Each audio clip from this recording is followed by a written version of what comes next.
How dare you? Yeah. Slap their tail. All right. Yes. Well, let's just go across. Just tell your name and where you're from. Erin Brady from Fort Wayne. Ashley Searball, Larwell. Kelly Searball, Larwell. Okay. So, what did you do during the race? I worked at Hilltop Aid Station and paced Jason Robertson for last 20 of his 100-miler. Okay. So what did you do? I also volunteered at Hilltop, and I paced Brenda Worrell for 20, and then Sherry Conkle for her last 8. Okay. I worked at a course marshaling during one of the turns at the start of it, and then directional up at Hilltop, and then the aid station at Hilltop.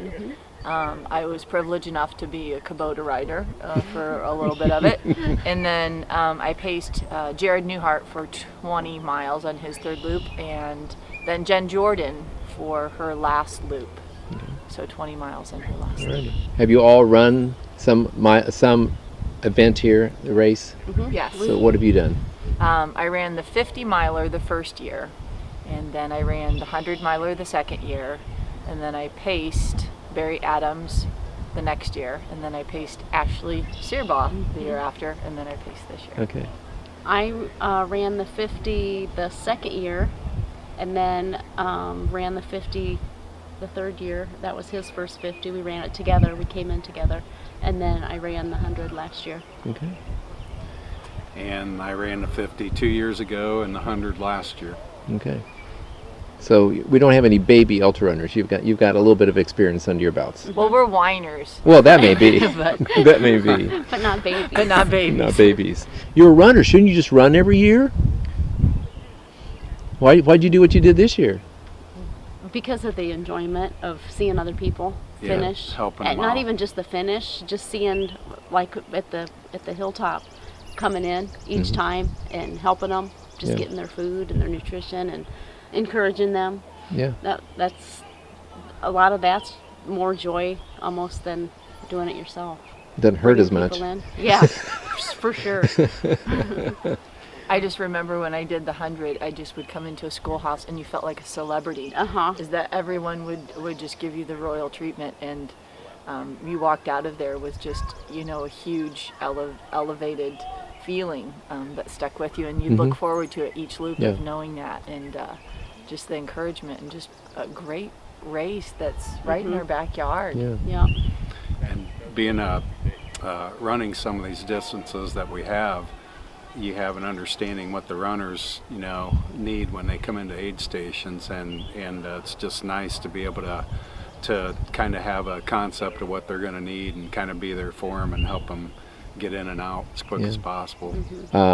What's the hardest part about volunteering? Is there something hard, or what do you think? I think staying up all night. Yeah. I mean, because we're up the whole time too. Yeah. And then pacing. like both of these guys got here at 5? Because like I said, they were directing runners, and then you're helping all day, and then you're jumping in at 2 o'clock in the morning. So you pace 2 different people, is that right? What's that like? You have to change gears, or are you who you are both times? Nope, I'm the same. Yeah. But it's the hard part, and I know you can say the same thing because you did it too, but you get done with the first one and you're like on a high, and then you have a downtime because you have to wait for the second runner. I think that's the hard part. I would Trying worry to stay about, am I awake. going to get cramps, or Yeah. can I get back out there? Right, but it's weird because you could be not kind of doing this, nodding off, and as soon as the runners comes in, you're wide awake and ready to go. So it's 'cause this adrenaline you're thing just- all the yes. time, yeah. So Yeah. I for think standing at the aid stations, Oh. you're on your feet constantly all day long. And you probably could sit sometimes, but you just- you don't think don't. about it. Yeah, Yes. you really can't. I mean, there's times where it's down. It's then you get waves of people coming through at the same time. But I was wondering how it was going to work being on my feet all day and then jumping in at 10 o'clock at night and then running until 4 a.m. Or whatever. But it was like Ash said, you just do what you got to do and you make it happen. So you've obviously all run this race. Each of you, how do you describe this course? I mean, some describe it as easy, some would say hard. Anymore, I think it just feels like home. Yeah. It is. It's so you know the hills to walk. and which ones you can run. And I think the terrain varies enough that you have some single track and you have some pine trees and some woods. So I think you get a good variety of everything here. I think it's a great race for someone who wants to come out and run a fast time, or for someone who's first trying it, or someone who just loves the looped experience. I think all of those things are positives. I agree. How do you describe the course? Yeah, I mean, I think it's just technical enough, like you said, that Keeps you on your toes. it does, and it's got just enough hills that keep you mindful to take it evenly, but yet you can go fast on some spots. I think with us being local runners, Erin, like she said, we broke it down enough. We know, what hills to walk and how to control yourself around the loop. But as you mentioned, Charles, there's people come in that don't know that, and they try to overrun it, and I think it'll sneak up on you and get you in the end if you try to run all these hills, because when you look at the elevation profile, it's nothing near what some of these other races are, but it's proven to take some people out, so you gotta kind of watch. Yeah. Well, I'll start with you. Do you have a favorite part of the course? I like the new section. I like the 3-mile new section that was added to it, and then coming out of Raleigh Campground, the single track coming back, to Sand Lake. Actually, that whole section back to Sand is a favorite part for me. Okay. That's mine's the rally back to the schoolhouse. I've heard that a lot. Yeah.